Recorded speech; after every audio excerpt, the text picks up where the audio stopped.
Hi there. So continuing our journey on the AI and NN learning, today we will learn what a perceptron is and what is its structure, and we'll also try to see how the output is obtained in the perceptron framework. So what basically is a perceptron? So perceptron forms the basic unit or the simplest model of the neural networks that we process usually in the area of artificial intelligence. So these perceptrons are the simplest model of the complex neural networks, and using these units or basic units of perceptrons, we can form more and more complex neural networks. So the concept of perceptron, as told already, was given by Rosenblatt in 1957 post the World War II era. The model or the structure of the perceptron or the working of the perceptron is somewhat similar to logistic regression. How? That we'll see later. Right now, in this video, we'll be focusing on the structure of a perceptron. The structure of a perceptron. So, if you see this diagram, we have the structure of a perceptron has multiple stakeholders. So, first of all, we have the inputs being shown here in this line. X1, X2, X3 and X4 are the inputs. These inputs are first of all given assigned some weights depending assign some weights. The next question that may come up is why do the inputs have to be weighed? So the weight associated with each of the inputs signifies the importance of that particular input to be fed to this activation function. So say something goes into one of your eyes and you start rubbing your eyes. At that point of time, you feel some pain or some burning sensation in your eyes.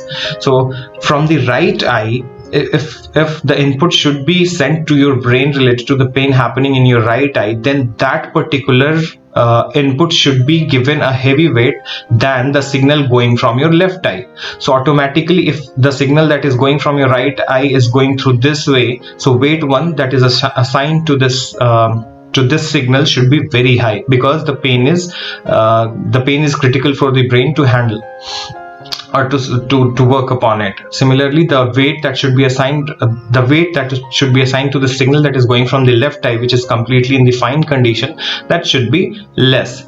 So depending on the value given to the weights, the signals are processed and the activation function applies and gives the output. So basically, the weights provide the importance of increase or decrease the importance of this signal that is that will be processed with the inputs. So okay, so first of all, as we got to know, we have inputs as the first stakeholder in the structure of perceptrons. Then we have associated weights with each of the inputs, and what happens is, before the inputs are fed into the activation functions, the weights should be associated with the inputs. So what exactly becomes the input? So this is in this rectangle we have the summation function as well as the activation function.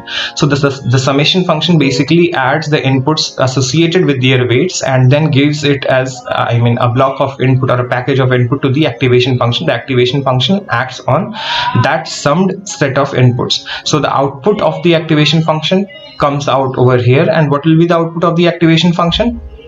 What will be the output of this perceptron? The output will be the activation function applied on the summed value of the weighted inputs. So this basically is your activation function. This basically is your activation function. Sorry about that. This basically is your activation function, and this is the summed inputs. So activation function is being applied on the summed inputs.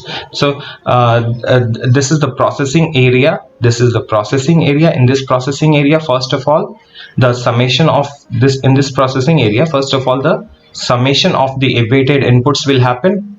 So if x1 is the input and the associated weight with x1 is w1, then the value will become x1 w1 plus, and if wt is the assigned weight with respect to x2 input, then the weighted value of x2 will become x2 w2. Similarly, if we have say n inputs, the total input will be summed as x and wn. Now this whole summation value is fed to the activation function over here. So this will be equal to sigma of wi xi, I moving from 1 to n.